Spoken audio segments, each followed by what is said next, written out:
Here we discuss the topic of aphasia. The question states that a patient following a head injury lost the spelling to pronunciation and pronunciation to spelling rules that most of us can use. He also is unable to get to the phonemic representation of words in his lexicon.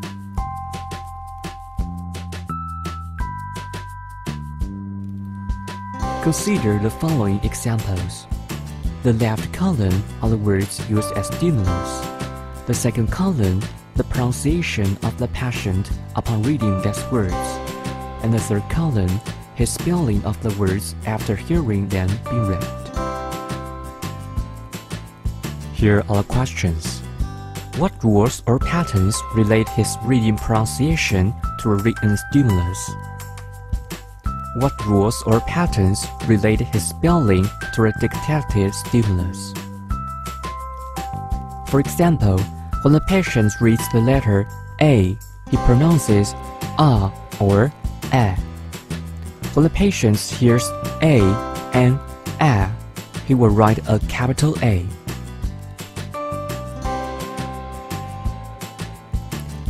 The following analysis is broken down into 4 main sections: consonants reading, consonants writing, vowels reading, and vowels writing. First, we look at his consonants reading. Most of his pronunciation follow the correct rules with 2 exceptions. The letter C corresponds to S, even when it should be pronounced K. And the letter S corresponds to S, even when it should be pronounced Z.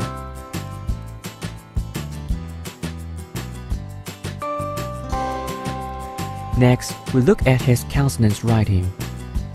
Here is what he actually heard, and on the right, his spelling of the words from dictation.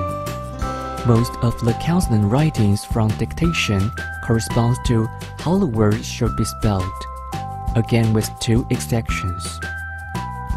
The sound K corresponds to K, even when it should be spelled with a C.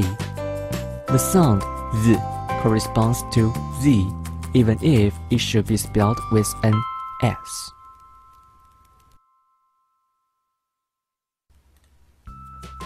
Next, we look at his vowels reading. The 4 different vowels, A, E, I, O, all have different colors. A corresponds to A or A. Other vowels follow the same way. Looking to point number 5, we see that every vowel is pronounced by the patient, even the silent final E. For example, the word time. Next, the patient also pronounces every vowel separately into a different syllable, indicated here by a green hyphen.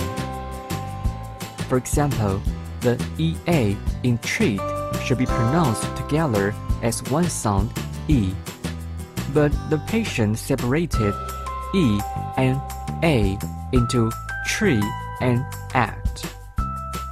Because in rules 1, 2, and 4, the letters A, E, and O each corresponds to 2 different phonemes, so it is important that we further check if such correspondence is random or depends on its neighbors.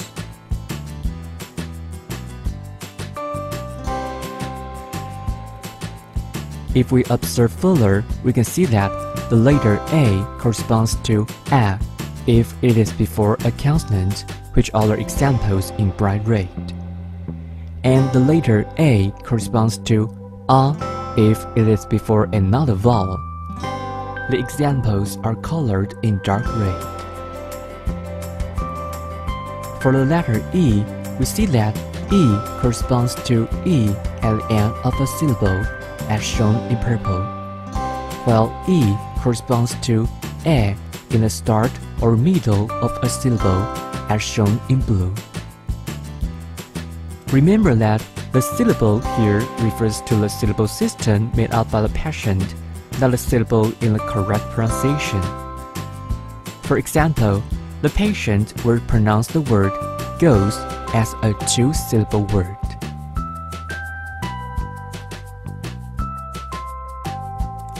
For the letter O, we first observe that O corresponds to either O or O before a consonant. Secondly, O corresponds to O before the vowel A. And thirdly, O corresponds to O before the vowel A. The distinction between A and A could be tense and lax, open and less open, etc. However, we do not have enough data to prove whether more extensive rules apply.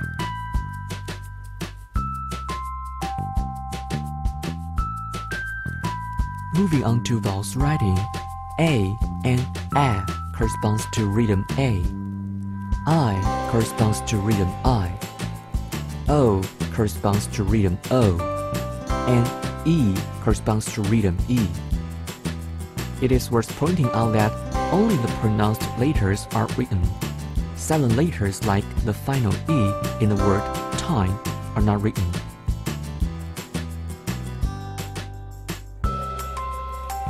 Here is a summary of all our findings about the patient's reading pronunciation. Here is a summary of all our findings about the patient's writing from dictation.